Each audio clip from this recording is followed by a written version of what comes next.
Every camp has its own horror story. In ours, it's the old building that was closed 30 years ago. There were rumors that the youngest groups used to live there, but after the building was deemed unsafe, the children were moved and the wing was closed.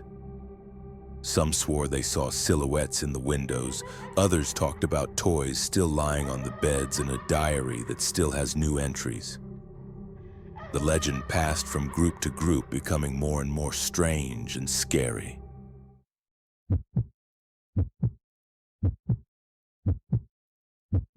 My name is Ethan Morris. I've been on duty at this camp for 2 seasons, spent 2 different summers here, and already know almost all the nighttime sounds in this area. I know what a raccoon sounds like in a trash can, what an automatic machine gun clicks like at the pumping station, and how old wooden buildings creak when the wind picks up.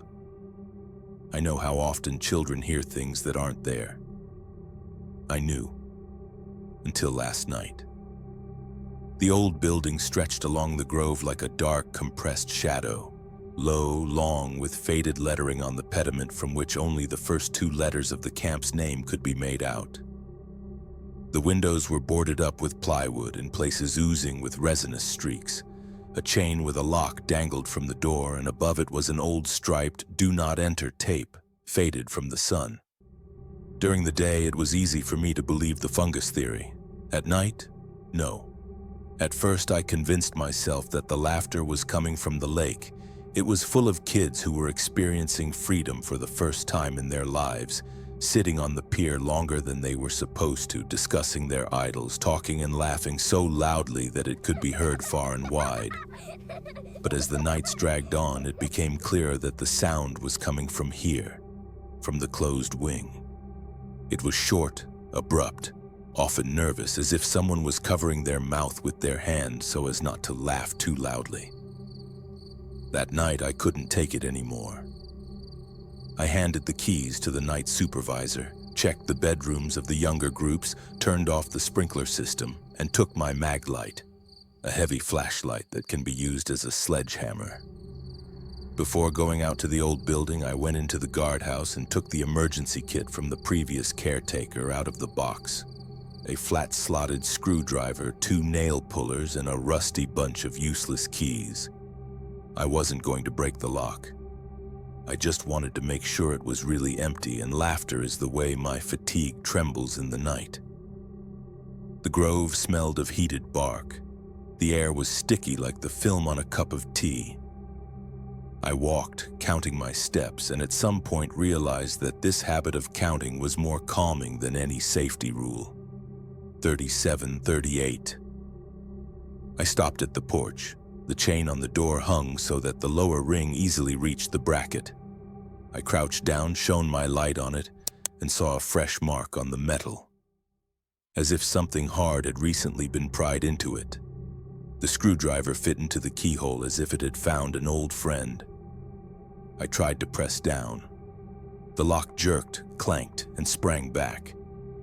"Stupid," I said to myself. "Turn around, Ethan. Come back in the morning with the boss. Let him look at his mushrooms and chains himself." And at that very moment, as if in response to that decision, something ran down the hallway inside. Or so it seemed to me. Light, very light footsteps, as if barefoot. And again, a barely suppressed chuckle, short and fleeting. I stood up, grabbed the screwdriver with both hands, and hit the lock from above. It swayed, something cracked in the wood nearby, but the chain remained in place. I stepped back, exhaled, grabbed the steel of the lantern, and hit the arch again, this time not trying to be quiet. On the 3rd blow, the lock flew out along with the bracket. The door was pushed inward by wood swollen with moisture, and a dusty, cold draft came from the opening as if from a basement. Inside, there was silence. The flashlight picked out yellowish spots, a long corridor with linoleum swollen in waves. Doors on the right side, 1, 2, 3 on the floor.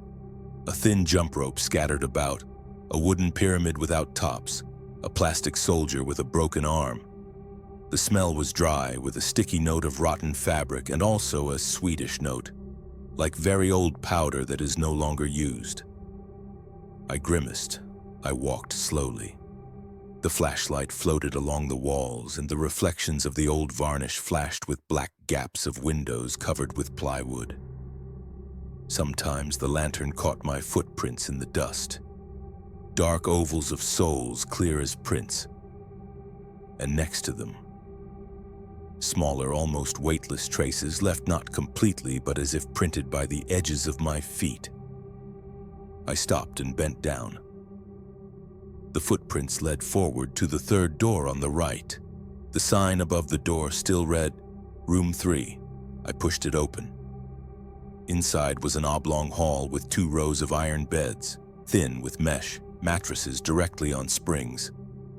The fabric on them had turned into gray foam, matted from age. There was a passage between the beds, and on one of the mattresses closer to the window lay something that looked like a book. I walked over. It was a diary, a thick notebook with a blue cover and glued-on stars. One star had come unstuck and was hanging on the translucent glue. I picked up the diary. My fingers immediately became dusty as if I had reached into flour. On the first page, in calligraphic adult handwriting, it said, "If you find this, don't throw it away." And the date was 1995. Below were several children's names written in slanted round letters with tails sticking out from the U's.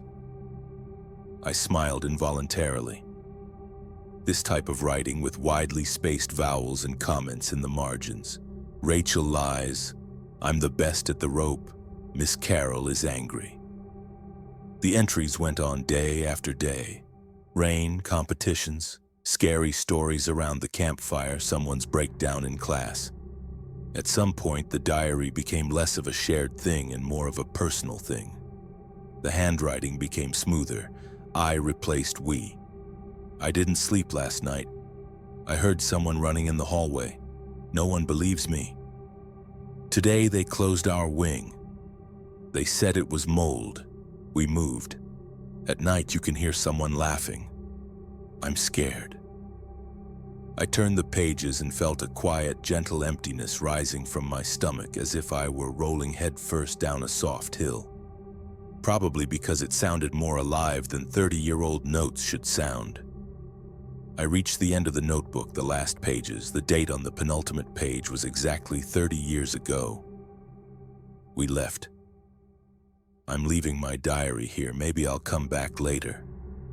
And on the next, last page, at first it seemed empty.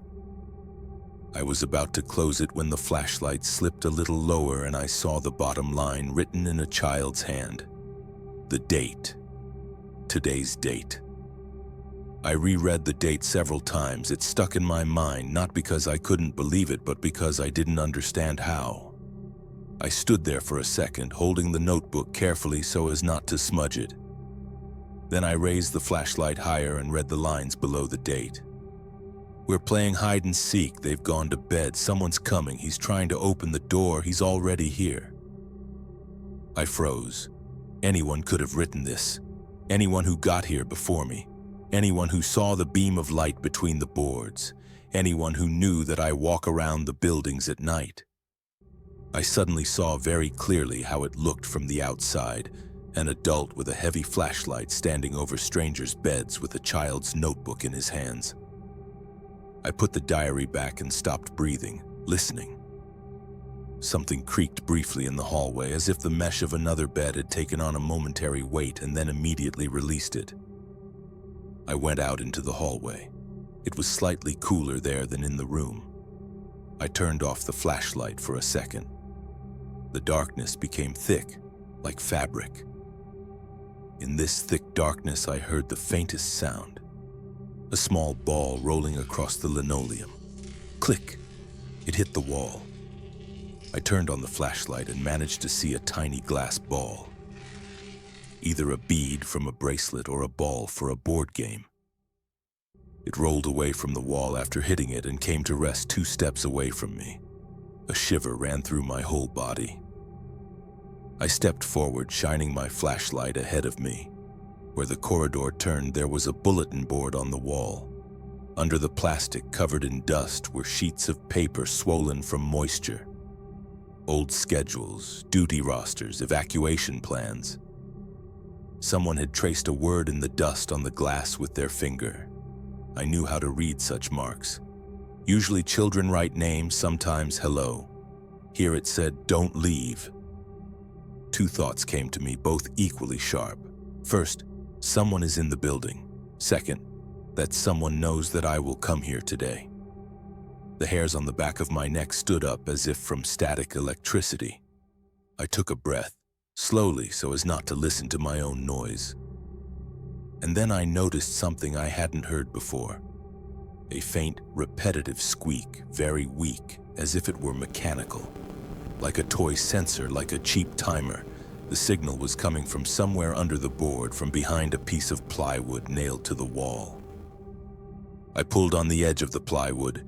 It was held in place by small, rusty nails and peeling tape. I pried it up with a screwdriver and the plywood fell off. Behind it, in the far corner, a tiny green dot lit up. I reached in and felt something small and square. A Bluetooth speaker. Cheap, light, with a dust-covered mesh. I squeezed it and pressed the button. The squeak disappeared. My heart beat faster. Not from relief, but from the realization that the laughter that had lived within these walls for so long could have come from something so simple, so understandable. I repeated to myself, "Great, great. So it's someone's joke. So someone climbed in at night, plugged in the phone, and turned on the recordings." I didn't want to think about who and why, but the question stuck in my throat like a lump. I put the speaker in my pocket and went back, deciding that there would be no further answers here. In the room with the beds, I went back to the diary. I picked it up and pressed it against the edge of the flashlight so I wouldn't drop it. I didn't want to leave it here. It was too personal, too easy to scare people with. The door, which I had thrown open, was now tightly closed. I grabbed the handle.